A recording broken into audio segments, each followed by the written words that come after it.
विश्वानिदेवसवितुरितानि परासुव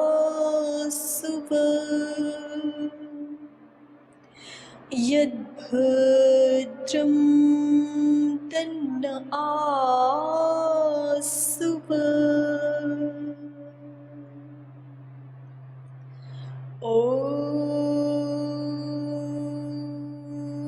मानो भद्राः क्रतवो यन्तु विश्वतो दग्धासो अपरीतास उद्भिदः देवानो यथा वेदसामसद्वृद्धे असन्नप्रायुवो रक्षितारो दिवे दिवे असन्नप्रायुवो रक्षितारो दिवे दिवे असन्नप्रायुवो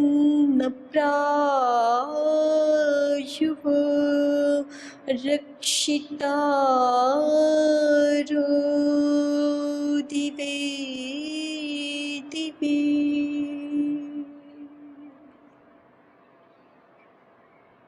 ओम हरिशरण।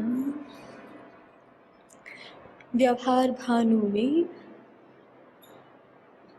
विद्यार्थियों का और विद्या को ग्रहण कराने वाले आचार्य गणों का किस प्रकार के गुणों से युक्त होना आवश्यक, अनिवार्य है, योग्य है, और किन अशुभ लक्षणों से निवृत्त रहना चाहिए विद्या प्राप्त करने कराने वाले मनुष्यों को, ये प्रकरण महर्षि दयानंद जी वर्णन कर रहे हैं। तो इसमें कल हमने ब्रह्मचर्य के गुण इस प्रकरण को देखा था।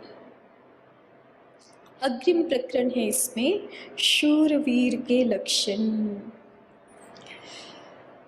महर्षि दयानंद जी प्रश्न और समाधान के माध्यम से इसको बता रहे हैं। तो जिज्ञासु की ओर से प्रश्न कराते हैं कि शूरवीर किनको कहते हैं, शूरवीर किसको कहते हैं। श्लोक के माध्यम से उत्तर है। मेरे साथ एक बार आप सभी भी उच्चारण करेंगे। वेदाध्ययन शूराश्च शूराश्च अध्ययने रताः गुरु शुश्रूषया शूराः गुरु शुश्रूषया शूराः पितृ शुश्रूषया अपरे मातृशुश्रूषया शूराः भैक्षशूरास् तथा परे अरण्यगृहवासे च शूराश्च अतिथिपूजने। वेदाध्ययन शूराश्च शूराश्चाध्ययने रताः गुरुशुश्रूषया शूरा पितृशुश्रूषया परे मातृशुश्रूषया शूरा भैक्षशूरास्तथा परे अरण्यगृहवासे च शूराश्चातिथिपूजने। तो शूरवीर किनको कहते हैं। एक तो प्रसिद्ध ही है कि जो क्षत्रिय जन होते हैं, युद्ध आदियों में भाग लेते हैं, बढ़ चढ़ करके वहाँ पर शौर्य पूर्वक पराक्रम पूर्वक युद्ध करते हैं, वो शूरवीर है ना। लेकिन जीवन के बहुत सारे अन्य क्षेत्रों में भी पराक्रम की आवश्यकता होती है, शौर्य की आवश्यकता होती है। केवल युद्ध के मैदान में ही शौर्य की आवश्यकता नहीं है। तो इसको महर्षि दयानंद सरस्वती जी वर्णन कर रहे हैं यहाँ पर, वेदाध्ययन शूराश्च। वेद आदि शास्त्रों के पढ़ने पढ़ाने में जो सतत उद्योगशील हों वो भी शूरवीर हैं, जिनका वो कार्य है अपने आश्रम के अनुसार, अपने धर्म के अनुसार, तो वेद आदि शास्त्र सत्य शास्त्रों के पढ़ने पढ़ाने में निरंतर उद्यमशील रहना, ये भी शूरवीरता है। शूराश्च अध्ययने रताः, और जो अन्य विद्याओं के अध्ययन में रत हैं वो भी शूरवीर हैं। क्योंकि शूरवीर होने के लिए जो अपने मन पर जिसने विजय प्राप्त की वो शूरवीर है ही ना। वो बाहर के जो बाहर युद्ध लड़ने वाले शूरवीर हैं उसकी अपेक्षा भी दूसरे से युद्ध लड़ना सरल और अपने से युद्ध लड़ना अपेक्षाकृत कठिन होता है ना। और जब अध्ययन जैसे कार्य करने होते हैं तो वहाँ पर देखें हम छोटे बच्चों को कितनी कठिनाई होती है ना प्रारंभ में, उनको अभ्यास बनाने में, बैठना नहीं चाहते बिल्कुल भी, उनकी प्रवृत्ति भी वैसी नहीं होती, लेकिन धीरे धीरे अभ्यास से फिर उनका मन थोड़ा थोड़ा एकाग्र होने लगता है। तो ये कितनी कठिन बात है कि अपने मन को, और फिर ठीक से, उसमें भी जो बालक ठीक से अध्ययन करते हैं वो अपने मन को अन्य सब ओर से हटा करके उसमें पूर्णतः नियुक्त करते हैं अध्ययन में। तो ये बिना अपने मन पर संयम हुए, बिना बिना कुछ नियंत्रण के, संयम की कुछ मात्रा, एकाग्रता की कुछ मात्रा तो मन में होती है, तभी जा कर के अध्ययन संपन्न हो पाता है। और अभी तो अध्ययन की बहुत अलग परंपराएं हो गई। पहले तो श्रुति परंपरा होती थी ना, आचार्य गण बोलते थे और विद्यार्थी गण ऐसे ही आंखें बंद करके ग्रहण कर लेते थे। पुस्तकों का तो बहुत अल्प प्रयोग था, है ना। श्रवण का ही इतना बड़ा महात्म्य था और श्रवण की प्रक्रिया इतनी विशुद्ध एकाग्रता वाली थी कि जो गुरु जी हैं वो एक बार बता देते थे और विद्यार्थी के मन में वो विषय प्रकाशित हो जाता था, बार बार नहीं दोहराते थे। और ये कोई बहुत पुरानी बातें हो गई कि हमारे यहाँ पर ऐसे ऐसे भी प्रज्ञा वाले लोग होते हैं, अभी भी होते हैं, अभी भी हैं ऐसी प्रज्ञा वाले लोग जिनको अष्टावधानी या शतावधानी के नाम से प्रसिद्धि ही होती है उनकी। एक ही बार में एक अतिशीघ्रता पूर्वक जो है वो 8 कोई लोग ऐसे बिठा देते हैं, वो उनसे 8 वो अपने प्रश्न करते जाते हैं, 8 प्रश्न एक साथ कर दिए और वो सबको एक साथ सुन रहे हैं और सबकी बात का सही सही उत्तर दे देंगे। एकाग्रता का वो स्तर भी होता है। जैसे 8 लोग, आप में से 8 बात करने लग जाएं मेरे साथ एक साथ, आप अपनी अपनी बात बोलते रहें और मैं सुन रही हूँ, क्रम से नहीं, आप 8 एक साथ बोलने लग जाएं तो मुझे तो कुछ भी समझ में नहीं आएगा, है ना। हम कहेंगे कि भाई एक एक करके बोलो, लेकिन एकाग्रता का ये भी स्तर होता है कि 8 लोग 10 लोग एक साथ बैठ के बात कर रहे हैं और वो व्यक्ति एक ही समय में सबकी बातों को सुन रहा है और फिर सबका उत्तर देता है एक साथ। तो इसका मतलब सबकी बातें ग्रहण हो गई, तभी तो उनका उत्तर दे पा रहे हैं। तो प्रज्ञा का एक स्तर ये भी है और हमारे महापुरुषों का प्रज्ञा का ये स्तर भी रहा है। स्वयं महर्षि दयानंद जी के जीवन की ही घटना है। गुरु विरजानंद जी के पास पढ़ते थे ना मथुरा में, तो एक दिन जो पाठ पढ़ाया तो उसका कुछ अंश विस्मृत हो गया होगा, तो गुरुजी से दोबारा पूछे तो गुरुजी ने बोला कि जो है वो दोबारा नहीं बताएंगे, अपने आप, मतलब उनके शब्द जो भी रहे होंगे, भाव यही था कि विस्मृत कैसे हो गया, इसका मतलब ग्रहण ठीक से नहीं किया, या तो याद करके आओ, नहीं तो जा करके जो है वहाँ पर जो भी गंगा जी या यमुना जी जो भी थे कि वहाँ पर जो है वो डूब जाओ जा करके, और नहीं तो अपना याद करके आओ। तो वहीं पे मथुरा में तो यमुना जी ही है ना। तो वहीं पे तट पर चले गए और ध्यान लगा करके बैठ गए। और जब याद नहीं आ रहा था तो फिर यही था कि गुरुजी की आज्ञा पूरी करनी है, नहीं याद आएगा तो यहीं पे छलांग लगानी है। तो अंततः वो स्मरण हो गया। तो एक ही बार में सुन करके, और स्वयं जो विरजानंद दंडी महाराज जी थे तो वो तो बाल्यपन से ही उनके जो ये बाह्य नेत्र थे वो भगवान जी के लीला के अनुसार वो उनको बाल्यकाल में ही नेत्र विहीन हो गए, नेत्र ज्योति विहीन हो गए थे। तो और गृह त्याग कर दिया था, वैराग्य था छोटी ही अवस्था में।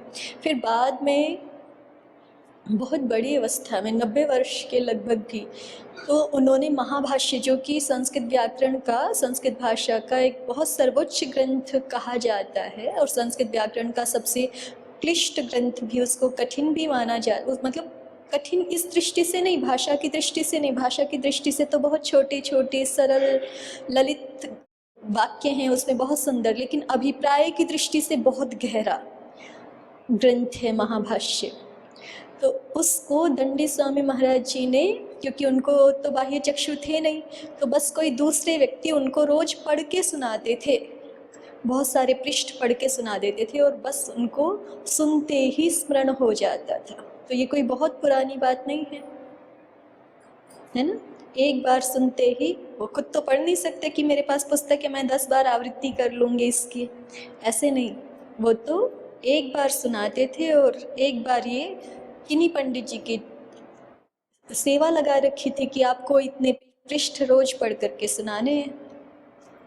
और ऐसा कहते हैं, महाभाष्य बड़ा ग्रंथ है, हम लोग प्रतिदिन जो है 3-4 घंटे पढ़ें ठीक से तो जा करके 2 वर्षों में पूरा होता है। और ऐसा मिलता है कि महर्षि स्वामी विरजानंद दंडी जी महाराज ने केवल 86 दिनों में उसको सुन करके जो है वो स्मरण कर लिया था। एक बार सुनते थे और स्मरण हो जाता था उनको। तो ऐसी तपश्चर्या करते थे, वहाँ पर जो है नदी में खड़े होकर के घंटों घंटों तक ब्रह्म गायत्री का जप किया करते थे। तो ऐसी प्रज्ञा जो है वो कोई बहुत ऐसी बात नहीं हो गई कि ये जो है हजारों वर्ष पुराने लोगों के पास तो ये सामर्थ्य होता होगा और अभी नहीं होता, ऐसा नहीं है। स्वामी विवेकानंद जी भी अभी के है ना, कोई बहुत ज़्यादा पहले के तो नहीं है ना। स्वामी विवेकानंद जी के जीवन में भी ऐसी घटना आती है कि उनको जो है वो एक बार देखते ही पुस्तक स्कैन हो जाती थी उनके दिमाग में, पढ़ने की भी आवश्यकता नहीं, एक बार देखिए पुस्तक और स्कैन हो जाती है। तो ऐसा सामर्थ्य कहाँ से आता है? उसके लिए मन का अति वैशिष्ट्य चाहिए, मन की एकाग्रता चाहिए, और वो भारत भूमि में रही है लोगों के पास। और ऐसे मतलब अपवाद रूप में नहीं, बहुत बहुत रहे हैं। यहाँ तो ये शब्द ही प्रसिद्ध रहे हैं कि ये व्यक्ति एक श्रुति है, ये व्यक्ति द्विश्रुति है, ये त्रिश्रुति है। माने उसका मन जो है वो अन्य विषयों से इतना विरक्त है और अपने विषय में इतना एकाग्र है कि एक बार सुनते ही विषय प्रकाशित हो रहा है चित्त में। 2 बार किन्हीं को 2 बार सुनते ही स्मरण भी हो रहा है, शब्दशः स्मरण, केवल विषय समझ में आ गया ऐसा ही नहीं, शब्दशः वो मस्तिष्क में, जैसे मशीन में कोई मतलब बार बार थोड़े करने पड़ता है। जो आपका प्रिंटर होता है उसमें कितनी देर लगती है प्रिंट होने में? एक पेज प्रिंट होने में जो है वो कुछ सेकंड्स लगते हैं, है ना। तो भगवान जी ने मनुष्य के चित्त को प्रिंटर से तो ज़्यादा शक्तिशाली ही बनाया हुआ है, किंतु फिर भी शक्तिशाली है ये निश्चित है। क्यों? क्योंकि सबका मन चित्त मस्तिष्क तो वैसा का वैसा है, संरचना की दृष्टि से वैसा ही है। तो किन्हीं महापुरुषों के जीवन में ऐसा सामर्थ्य देखने को मिल रहा है, तो इसका मतलब सामर्थ्य तो सभी में है। अब वो अभिव्यक्त कितना कहाँ होता है वो एक अलग बात है ना। हम प्रिंटर ख़राब कर दें, कागज़ ठीक से नहीं लगाएं, ठीक है, या उसमें जो है वो प्रिंटर में इलेक्ट्रिसिटी की सप्लाई ही नहीं हो, तो फिर एक अलग बात है ना। तो जो महापुरुष होते हैं वो अपनी जीवन ऊर्जाओं को इधर उधर वेस्ट नहीं करते। उनमें और हम में इतना ही अंतर है। हम वेस्ट बहुत करते हैं, हमको जो मिला है हम इधर उधर बहुत गंवाते हैं। जो चीज़ें नहीं याद रखने जैसी होती वो तो हमारे मन मस्तिष्क में छप जाती हैं, उनको हम करोड़ों बार आवृत्ति करते हैं, है ना। जिनका कोई मतलब ही नहीं होता उनकी करोड़ों बार आवृत्ति। और जो फिर इसलिए जब हमने उल्टी सीधी चीज़ें भर दी होती है चित्त में बहुत सारी, तो इसलिए फिर जो आवश्यक होता है उसका ग्रहण जितनी शीघ्रता से, जितनी सत्वरता से होना चाहिए वो हो नहीं पाता है। और महापुरुषों के जीवन में यही विशेष होता है कि उनका इधर उधर की बातों में कोई ध्यान नहीं है। जो उन्होंने लक्ष्य निर्धारित किया उसी में ध्यान है। आप लोगों ने योग यात्रा देखी है, महर्षि की डॉक्यूमेंट्री? नहीं देखी? उनके जीवन पर जो एक वो बनी हुई है कथा, देखिए। तो उसमें एक दृश्य आता है ना, उसमें आचार्य जी कहीं जंगलों में जा रहे हैं और ऊपर एक साधु महाराज जी भी जा रहे हैं। तो आचार्य जी उनसे पूछते हैं कहाँ चले, तो वो पहले तो बोलते ही नहीं, फिर 2-3 बार आचार्य जी पुकारते हैं तो फिर वो एक ही वाक्य बोलते हैं, क्या? हरि ओम तत्सत, बाकी सब गपशप। तो उन्होंने जैसे अपना लक्ष्य चुनाया कि भगवत प्राप्ति ही मेरा लक्ष्य है ना, वही सोच करके वो निकले। तो उनका बस पूरा उसी में ध्यान है। वो एक क्षण के लिए भी इधर उधर की बातें नहीं करना चाहते, इधर उधर के दृश्य नहीं देखना चाहते, और किधर भी मन ही नहीं है। तब फिर उस विषय में जो हमने अपना लक्ष्य चुना है उसमें पूर्ण एकाग्रता होती है, उसमें सिद्धि की संभावनाएं बढ़ती जाती हैं। समय तो लगाना पड़ता है ना, जहाँ हम समय लगाते हैं वहाँ परिणाम मिलता है। बिना समय लगाए तो कैसे कोई परिणाम मिल सकता है? और बिना चित्त को एकाग्र किए नाम मात्र से समय नहीं लगाना, पूरा समग्रता से अपने समय को उसमें लगा देना, अपने लक्ष्य में। ऐसे ही ये तो एक अध्यात्म का उदाहरण है। कोई शास्त्रों का अपना विषय बनाता है तो ऐसे ऐसे पंडित जन भारत भूमि में हुए हैं और अभी भी हैं, जिनको अपने विषय में पूर्णतः विद्वत्ता होती है, पूर्णतः उन शास्त्रों का स्मरण होता है। जैसे अभी विरजानंद दंडी महाराज जी का ही गुरु जी का नाम लिया, तो उनको तो फिर महाभाष्य स्मरण भी था और वो पढ़ाते भी ऐसे ही थे। वो तो देख ही नहीं सकते थे, तो वो अपने चित्त में जो उनको अंकित था, चित्त में जो धृत था, उसी के आधार पर ही अध्ययन भी कराते थे। तो ऐसे अद्भुत सामर्थ्य वाले लोग यहाँ पर 100 वर्ष पहले तक, 50 वर्ष पहले तक अधिकांशतः होते रहे हैं, है ना। और वो अभी भी हैं, कुछ ऐसे नहीं है कि अभी बिल्कुल नहीं है, लेकिन अभी कम होते जा रहे हैं क्योंकि वातावरण बदलता जा रहा है, परिवेश बदलता जा रहा है। तो बालकों में एक ये भी शौर्य होना चाहिए कि जब विद्यार्थी काल है तो इधर उधर कहीं भी ध्यान ना हो करके उनका वेदाध्ययन शूराश्च अध्ययने रताः, वो अभी अध्ययन का समय है उनका, तो वो अध्ययन में रत होकर के अध्ययन में अपना पराक्रम दिखाएं, अध्ययन में अपना शौर्य प्रदर्शित करें। तो और ये सभी मनुष्यों के लिए भी है, ये तो छोटे बालक के अभी खैर, लेकिन महर्षि दयानंद जी का अभिप्राय इस बात को कहने में ये भी है कि हमें शूर होना चाहिए, अपने मन को जो है वो व्यर्थ बातों से हटाकर, व्यर्थ चिंतन से हटा करके। और वाणी का भी एक गुण कहा गया स्वाध्याय। वाणी के 4 अच्छे कर्म और 4 बुरे कर्म होते हैं, ये परिभाषित किया गया शास्त्रों में। शरीर से 3 अच्छे कर्म, 3 बुरे कर्म, मुख्य रूप से। ऐसे ही वाणी से 4 अच्छे कर्म, 4 बुरे कर्म न्याय दर्शन में महर्षि गौतम जी ने और महर्षि वात्स्यायन जी ने इसका वर्णन किया है।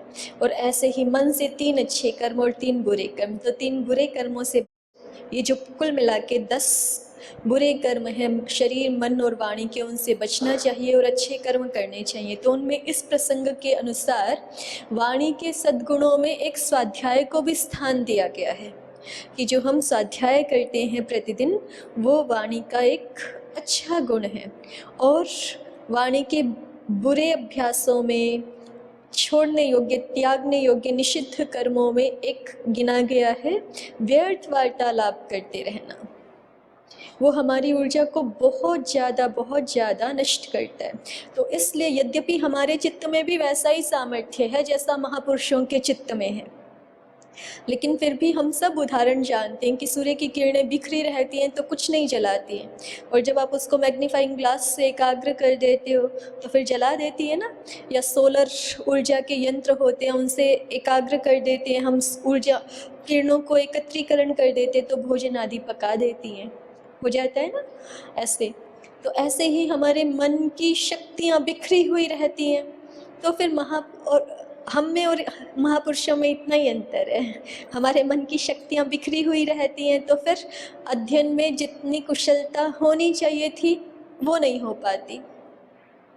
जैसे एक ही बार में ग्रहण होना चाहिए था वो नहीं हो पाता, क्योंकि सूक्ष्म रूप से, सामान्य रूप से तो हमें लग रहा है स्थूल रूप से कि हम तो पढ़ रहे हैं अभी, लेकिन सूक्ष्म रूप से बैकग्राउंड में जो है वो और छोटी छोटी बहुत सारी बातें चलती रहती। सूक्ष्म अवचेतन मन में पीछे और बहुत सारे बैकग्राउंड्स खुले रहते हैं, एक के बाद एक। जैसे आजकल आपके बड़े फ़ोन में होता है ना, आप आपने एक कुछ चीज़ तो आप देख रहे हो, एक ऐप का तो प्रयोग कर रहे हो, लेकिन 3, 4, 5 ऐप जो है ना आपने पीछे खोल के रखी हुई है, वो बस पीछे हैं लेकिन खुली हुई हैं। अब वो खुली हुई हैं तो ऐसे ही चित्त में हमने बहुत सारे कुछ विषय खोल करके रखे हुए हैं, अपने मन को एकाग्र नहीं करके रखा हुआ, तो फिर चित्त का संपूर्ण सामर्थ्य बिखरा हुआ जैसे रहता है। और बिखरा हुआ जैसे रहता है तो जैसा महापुरुषों का चित्त होता है उसमें जो प्रतिफल प्राप्त होते हैं वो यहाँ पर नहीं हो पाते। तो ये भी एक प्रकार की शूरवीरता है कि हम अपने मन को सब ओर से संयम करके अध्ययन काल में पूर्णतः अध्ययन में नियोजित कर दें। सत्य शास्त्रों का अध्ययन फिर से दोहराते, एक दिन योग में दोहराया था हमने कि ये जो सात्विक अभ्यास है ना, जितने भी ये बड़े कठिन है, ये सरल नहीं है। सात्विक सुखों में, सात्विक अभ्यासों में सुख तो होता है, सात्विक सुख होता है, और उस सात्विक सुख को प्राप्त करने के लिए भगवान कृष्ण जी कहते हैं कि सात्विक सुख ऐसे नहीं है कि ऐसे ही मिल जाएगा, सात्विक सुखों का भी अभ्यास करना पड़ता है। राजसिक सुखों को प्राप्त करने के लिए कोई अभ्यास नहीं करना पड़ता, तामसिक सुखों की प्राप्ति के लिए कोई अभ्यास नहीं करना पड़ता, लेकिन सात्विक सुखों का हमें स्वाद लग जाए इसके लिए अभ्यास अपेक्षित होता है, क्योंकि इसके लिए हमें अपनी निम्न चेतना पर नियंत्रण पाना पड़ता है। अभ्यासाद् रमते यत्र दुःखान्तं च निगच्छति यत्तदग्रे विषमिव परिणामे मृतोपमम् तत्सुखं सात्विकं प्रोक्तम् आत्मबुद्धि प्रसादजम्। मेरे साथ एक बार थोड़ा थोड़ा दोहराइए। अभ्यासाद् रमते यत्र, अभ्यासाद् रमते यत्र, अभ्यास, हाँ, अभ्यासाद् रमते यत्र माने, यत्र माने जिसमें, जिसमें किसमें, तो आगे बताएंगे, सात्विक सुख में।